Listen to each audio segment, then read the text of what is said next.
Hey guys, welcome back to the Own Your Identity podcast. Have you ever felt like you're on the outside looking in when it comes to friendships? Like there's this invisible wall between you and the connection you crave. Maybe you've never had that close bond with another man, someone who really gets you, who doesn't rush off or judge you, but stays, listens, and cares.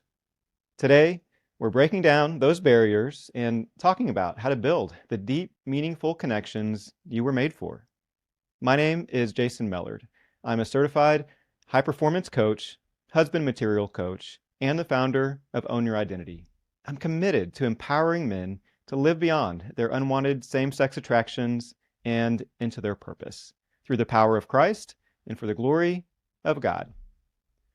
I like musicals. There's a song from Dear Evan Hansen called For Forever that highlights a young man's desire for a best friend, someone who gets him. The following lyrics really hit me. An open field that's framed with trees. We pick a spot and shoot the breeze, like buddies do. Quoting songs by our favorite bands, telling jokes no one understands, except us two. And we talk and take in the view. Yes, we talk and take in the view. That is beautiful to me. Picture that, two friends walking on soft grass, feeling the warmth of the sun, telling jokes, sharing what's on their heart, with no expectation and no agenda. That's the kind of connection I desire. Simple, present, and real. So, how do we create those kinds of friendships? Friendships that bring life, joy, and purpose. First, I'm going to talk about three things that have held me back: fear of rejection, fear of unwanted attraction, and a belief that I had little to contribute. Then I'll highlight the power of presence and healthy physical touch. And finally, I'll share about my perfect friend, Jesus. Before we dive in, I want to start by honoring something beautiful: the way God wired us for connection. That longing you feel for close relationships, that's not weakness. It's not something to hide or be ashamed of. It's a reflection of God's design. He created us to rely on each other, to sharpen each other, and to walk through life together. Think about David and Jonathan in the Bible. Their friendship was a gift, a source of strength and loyalty that reflected God's love. That same kind of connection is possible for us too, even though it may seem out of reach at times. So take a moment to thank God for wiring you this way, even if you've been hurt in the past. Pray for the courage to pursue the friendships He has planned for you, and for the wisdom to recognize them when they come, without expectation. Now, let's talk about a few things that can get in the way. The big one for me, like I said, is fear of rejection. I have been rejected in the past, so why wouldn't I be rejected again? Surely something is wrong with me. But here's the thing: rejection does not define our worth. Often, it's more about where the other person is in their life than it is about us. Often, we can feel rejection when somebody doesn't respond when we reach out, or doesn't want to go as deep as we do. There are times in my life when I've just simply been ghosted. But here are some steps to help you move forward when someone isn't responding. Reframe the rejection. Remind yourself that their lack of response is not about your worth. It's about their capacity. Say to yourself, their silence does not define me. I am worth connecting with. Limit the mental loop. Set a boundary with yourself. If you catch your thoughts spiraling about this person, redirect your focus to something productive or uplifting. Expand your circle. Invest energy in other friendships or communities.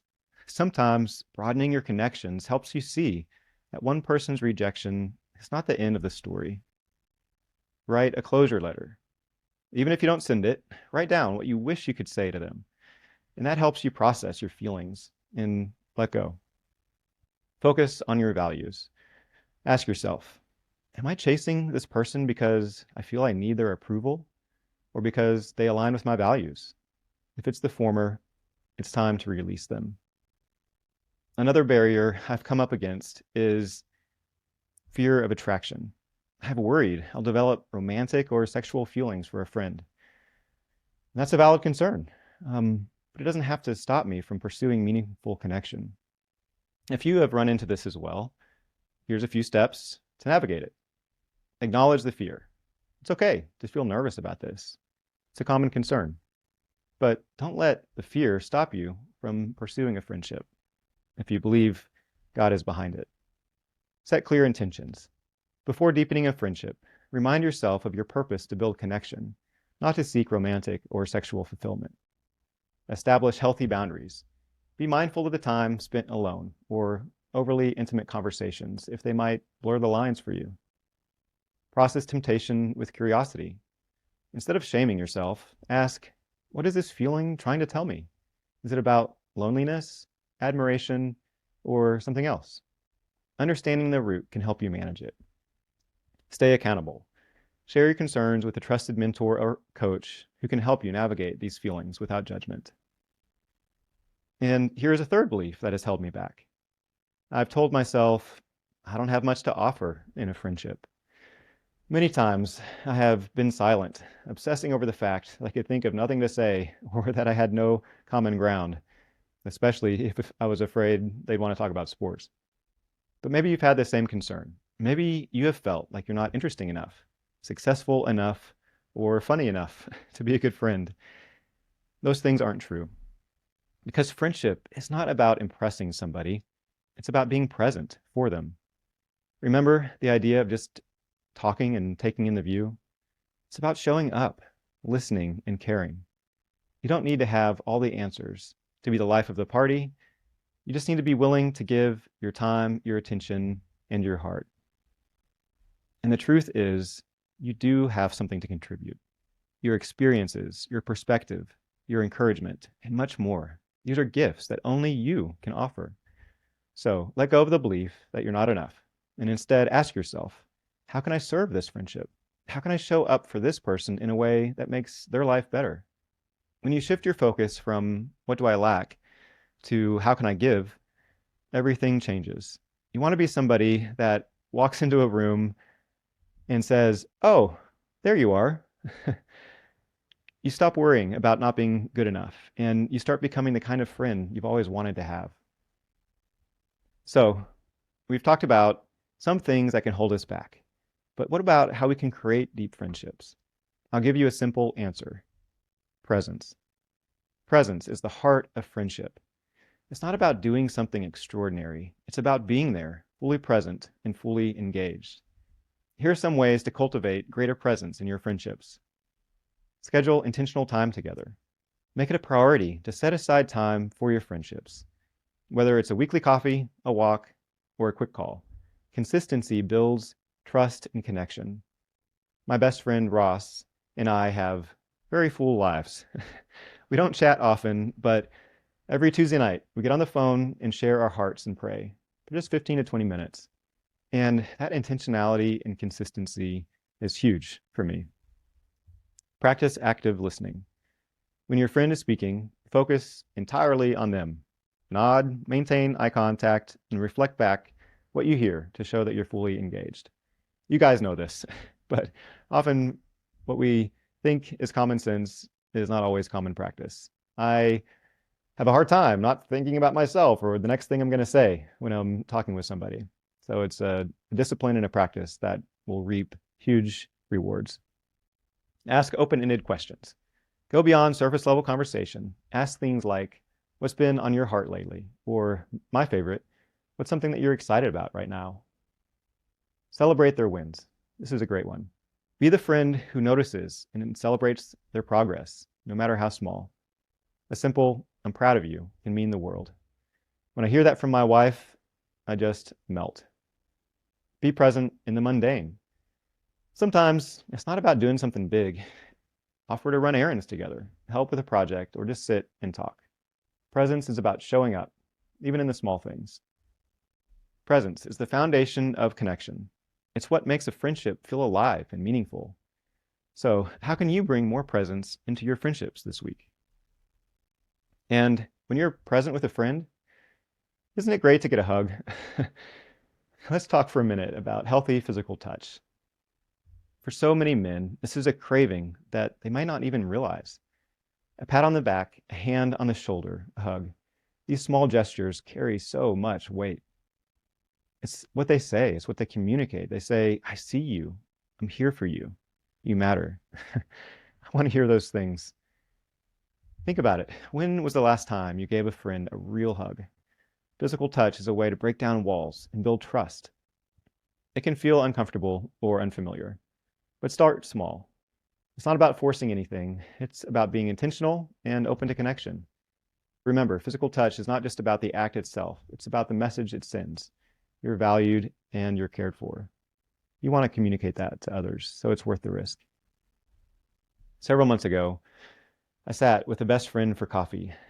I shared my fears about the work I was doing regarding SSA. I asked him, am I crazy? Do I need to just stick to architecture? What if I'm discriminated against for the work that I feel called to? Do I have what it takes? He took my hands in his and looked me in the eye.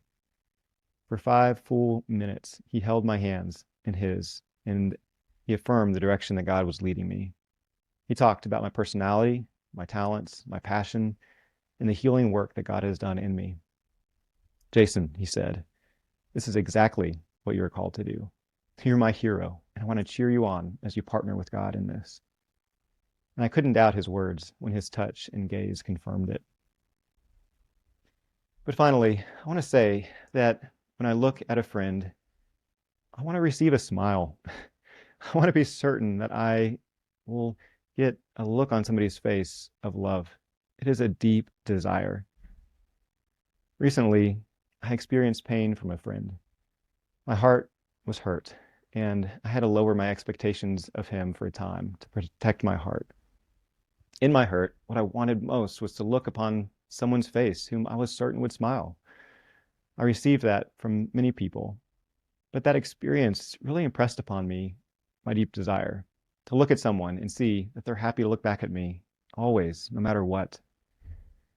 And I knew in my head that Christ was the only person I could be 100% certain would always do that. But honestly, even after all the recovery work I've done in my life, I still didn't feel 100% certain. For so much of my life, God's countenance was that of my earthly fathers, whose love felt conditional. And while I believed that God could help me, I often believed that he was disinterested. So I feared I would look upon Christ and encounter a frown. But because I believed God was inviting me to see him as my perfect friend, I decided to risk it. So I shared all my heart with him, believing with certainty that he smiled as I did that. I didn't want to miss the opportunity to act on God's prompting in faith. And I believe that God found that act of faith beautiful. And what's amazing is that Christ is not just our friend, but also our Redeemer, our Savior, King, and our good Father.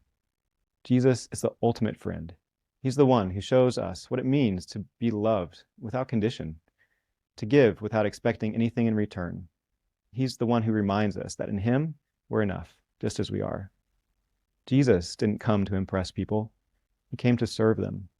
He didn't withhold his love because he thought he had nothing to offer. Instead, he gave everything, even his life, to show us what true friendship looks like.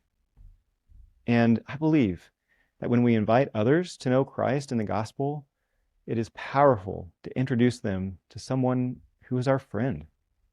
I want to share a story of the power of friendship with God to bring people to Christ.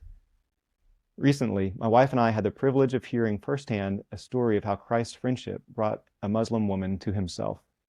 She was lying in a hospital bed, sick and unconscious. Her family was around her, but her son, Yusuf, had left the country because of persecution. He came to America via a long journey, and along that journey, he found the presence and the power of Christ as his friend, and his heart and his life was transformed. And as his sister was sitting next to his mom in that hospital room, finally she woke up. And the first thing that she said was that she had a dream of a man that was dressed in white, bright as the sun. And she asked him, "Who are you?" And he said, "I'm Yusuf's friend." The first words that she heard from Christ about who he was that he was a friend of somebody she deeply cared about. I would love for Christ to introduce himself to someone as my friend. So as you think about building friendships, remember this. You don't have to be perfect. You don't have to have it all together. You just have to show up, be present, and seek to love the way that Jesus loves. If you're feeling like you're not enough, hear this. You already have the ultimate friend in Jesus. He's with you, he's for you, and he's never letting go. Christ wants to walk with you, talk with you, and together, simply take in the view. I want you to know that you are not defined by the acceptance of others. You are defined by the one who calls you his. You've got this, and God's got you. I'll talk with you soon.